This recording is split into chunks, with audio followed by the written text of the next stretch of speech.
So as part of Hawk Dance Theatre, we got commissioned over the summer to make a piece called A to B, which is about the journey of life.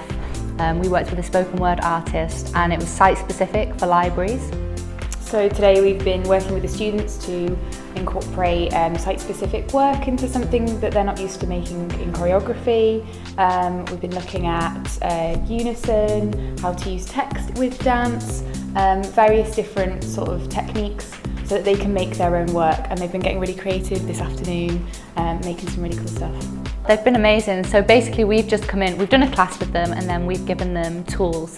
So we like to think of it like their little toolbox if you're trying to make something or build something. So we've given them loads of different tools and then they've taken those different options and ideas and have compiled their own things, and they've been, really they've been fantastic. Yeah.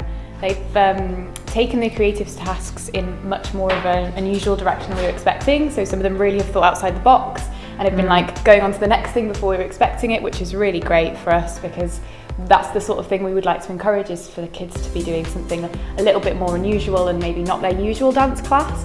So that's the sort of stuff that they've been doing, and I think they've been really enjoying it. They've been really getting stuck in with that, so that's really good. You guys are great. We enjoyed coming to the school. Yeah, we were treated very well. Thanks for having us.